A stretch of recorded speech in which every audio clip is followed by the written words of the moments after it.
Hi all. ചിത്രാഗുരുകുലത്തിൻ്റെ ഇന്നത്തെ ക്ലാസ്സിൽ നമ്മൾ 10ാം ക്ലാസ് ഹിന്ദിയുടെ ഒന്നാമത്തെ ചാപ്റ്റർ ആയിട്ടുള്ള കിടുക്കി എന്ന് പറയുന്ന ലഘുകഥയുടെ ടെക്സ്റ്റുവൽ ആക്ടിവിറ്റീസിൻ്റെ സെക്കൻഡ് പാർട്ടാണ്. അപ്പോൾ നമുക്ക് വേഗം ആ പാർട്ടിലേക്ക് പോകാം. അപ്പോൾ അതിലെ ആക്ടിവിറ്റി എന്ന് പറയുന്നത് കഹാനി പഠേ ഓർ റിക്ത് സ്ഥാൻ കി പൂർത്തി കരെ. അപ്പോൾ കഥ വായിച്ചിട്ട് ഈ തന്നിരിക്കുന്ന ഒഴിച്ചുവിട്ട പാർട്ടുകൾ എന്ത് ചെയ്യുക, കംപ്ലീറ്റ് ചെയ്യാനായിട്ട് പറഞ്ഞിട്ടുണ്ട്. അപ്പോൾ നമ്മൾ പഠിക്കുന്നത് എന്താണ്, ലഘുകഥയാണ് അല്ലേ. അപ്പോൾ ഫസ്റ്റ് ലഘുകഥ എന്ന് തന്നിട്ടുണ്ട്. ഇനി അതിൽ റെഡ് കളറിൽ കൊടുത്തിരിക്കുന്നത് എന്താണ്, ഘടന, അതായത് സംഭവം. എന്താണ് ഘടന? ഒരു റെയിൽഗാഡി യാത്രാ അനുഭവമാണ് അല്ലേ. അപ്പോൾ നമുക്കെങ്ങനെ എഴുതാം, റെയിൽഗാഡി യാത്രാ കാ അനുഭവം എന്ന് പറയാം, ഒരു റെയിൽഗാഡി യാത്രാ അനുഭവം. ഓക്കെ. ദെൻ രണ്ടാമത്തേത് കഥാപാത്രങ്ങൾ ആരൊക്കെയാണ്? പതിയുണ്ട്, പത്നിയുണ്ട്, ബച്ചെ, അതായത് ഭർത്താവ്, ഭാര്യ, കുട്ടികൾ.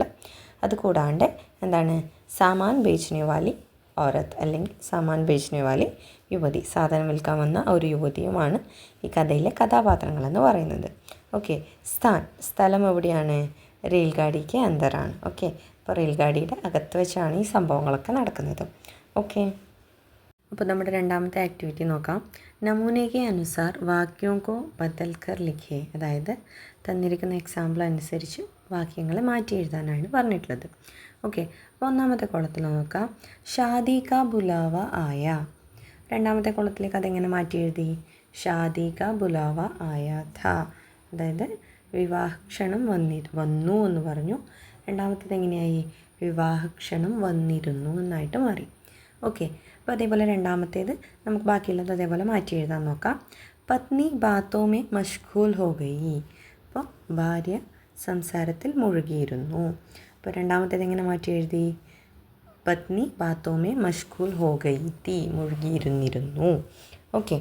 ദെൻ അടുത്തത് സെക്കൻഡ് കോളം തന്നിട്ടുണ്ട്. ഫസ്റ്റ് കോളം നമ്മളോട് ഫില്ല് ചെയ്യാനാണ് പറഞ്ഞിട്ടുള്ളത്. ലഡ്ക ബെഞ്ച് പർ ബൈഠാ ഥാ. കുട്ടി ബെഞ്ചിൽ ഇരുന്നിരുന്നു. അപ്പോൾ എന്താണ് ഫസ്റ്റത്തെ നമ്മളെങ്ങനെ എഴുതാം? ലഡ്ക ബെഞ്ച് പർ ബൈഠാ. ഓക്കെ. ദെൻ നെക്സ്റ്റ് അവിടെ തന്നിട്ടുള്ളത് സെക്കൻഡ് കോളം തന്നെയാണ് തന്നിട്ടുള്ളത്. മീനു ബാസാർ കി ഓർ ചലി ഥി. മീനു മാർക്കറ്റിനടുത്തേക്ക് പോയിരുന്നു. അപ്പോൾ അതെങ്ങനെ മാറ്റി എഴുതാം? മീനു ബാസാർ കി ഓർ ചലി. ഇനി രണ്ടെണ്ണം നമ്മളോട് എഴുതാനാണ് പറഞ്ഞിട്ടുള്ളത്. അപ്പോൾ ഫസ്റ്റത്തേത് നോക്കാം.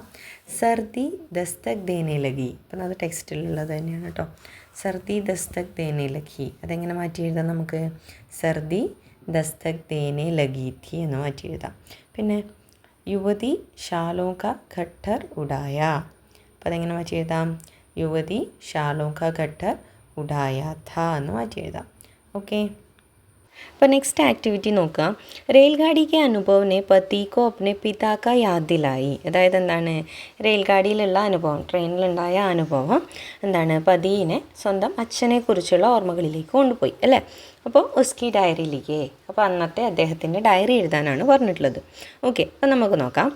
ആജ് കാ ദിൻ മേ കബി നഹി ഭൂൽ സക്ത. അപ്പോൾ എന്താണ് പറയുന്നത്, ഇന്നത്തെ ദിവസം എനിക്കൊരിക്കലും മറക്കാനായിട്ട് കഴിയില്ല.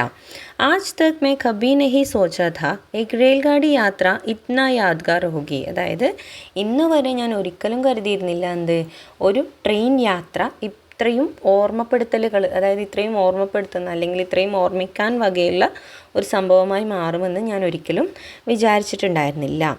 ആജ് റെയിൽഗാഡി മേം ഏക് ഘടന ഹുയി. ഷാലെ ബേച്ച്നെ വാലി ഏക് യുവതി ഹമാരെ പാസ് ആക്കെ കുച്ച് ഷാൽ ഖരീദ്നെ കോ കഹ. അതായത് ഇന്ന് ട്രെയിനിൽ വെച്ചൊരു സംഭവം ഉണ്ടായി. എന്താണ്, ഷാളുകൾ വിൽക്കുന്ന ഒരു യുവതി നമ്മുടെ അടുത്തേക്ക് വന്ന് എന്താണ്, കുറച്ച് ഷാളുകളൊക്കെ വാങ്ങാനായിട്ട് പറഞ്ഞു. ഓക്കെ. मुझे शालें खरीदने में कोई दिलचस्पी नहीं थी और बीवी से ना खरीदने की इशारा भी किया, लेकिन उसने मेरी नहीं सुना और उस युवती से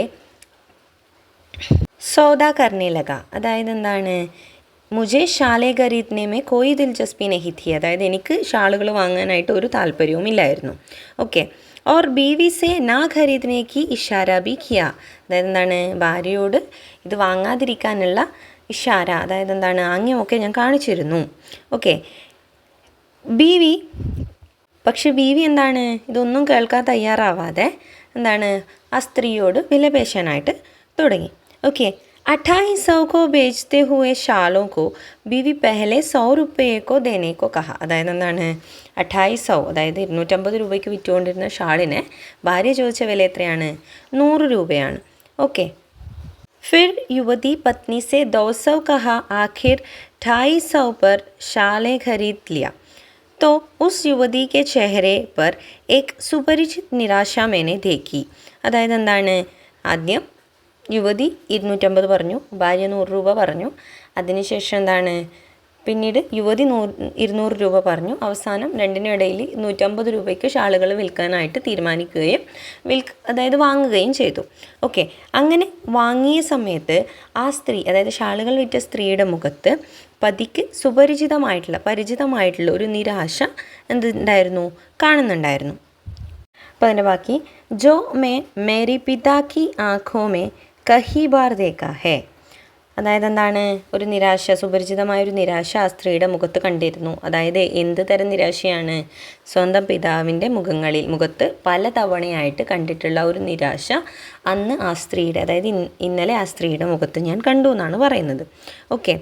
वह भी रेलगाड़ी में सामान बेच के जब तक के घर आते थे तब उनकी चेहरा भी उस युवती की चेहरे की तरह ഉദാസ് थे. അതായത് എന്താണ്?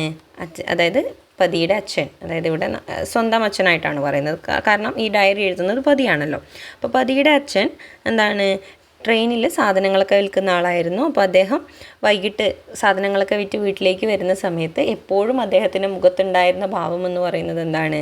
ആ സ്ത്രീയുടെ മുഖത്ത് ഇന്നുണ്ടായിരുന്ന പോലെയുള്ള ഒരു ദുഃഖഭാവമാണ്. ഓക്കെ. തബ് उनके उदास की कारण मुझे समझ नहीं आता था, लेकिन आज मैं अपने पिता की ഉദാസ് കി കാരൺ സമജ്താ ഹും. അതായത് അന്ന് എനിക്ക് ഇതൊന്നും മനസ്സിലാക്കാൻ, അന്ന് ആ ദുഃഖത്തിൻ്റെ കാരണം മനസ്സിലാക്കാനുള്ള അറിവ് എനിക്കുണ്ടായിരുന്നില്ല. ലേക്കിൻ ആജ് മേ അപ്നെ പിതാ കി ഉദാസ് കി കാരൺ സമജ്താ ഹും. പക്ഷേ എനിക്ക് ഇന്ന് ആ വിഷമത്തിനുള്ള അല്ലെങ്കിൽ ആ ദുഃഖത്തിനുള്ള കാരണം എനിക്ക് ഇന്ന് എന്താവുന്നുണ്ട്? മനസ്സിലാവുന്നുണ്ട്. ആജ് ഉസ് യുവതി മുझे അപ്നെ പിതാ കി യാദ് ദിലായി. അതായത് ഇന്ന് ആ സ്ത്രീ എനിക്ക് എന്താണ്? എൻ്റെ അച്ഛനെ ഓർമ്മപ്പെടുത്തി. ഓക്കെ. അപ്പോൾ വളരെ സിമ്പിളായിട്ടുള്ളൊരു ഡയറിയാണ്. അപ്പോൾ എല്ലാവർക്കും മനസ്സിലായിട്ടുണ്ടാവുമെന്ന് വിചാരിക്കുന്നു. നമ്മുടെ ചാനൽ ആദ്യമായിട്ട് കാണുന്നവരുണ്ടെങ്കിൽ സബ്സ്ക്രൈബ് ചെയ്യുക, ഫ്രണ്ട്സിനൊക്കെ സജസ്റ്റ് ചെയ്യുക. അപ്പോൾ നിങ്ങളുടെ അഭിപ്രായങ്ങൾ ഞങ്ങൾക്ക് കമൻസായിട്ട് അറിയിക്കുക. അപ്പോൾ നെക്സ്റ്റ് വീഡിയോയിൽ കാണുന്നവരെ ബൈ. Thank you.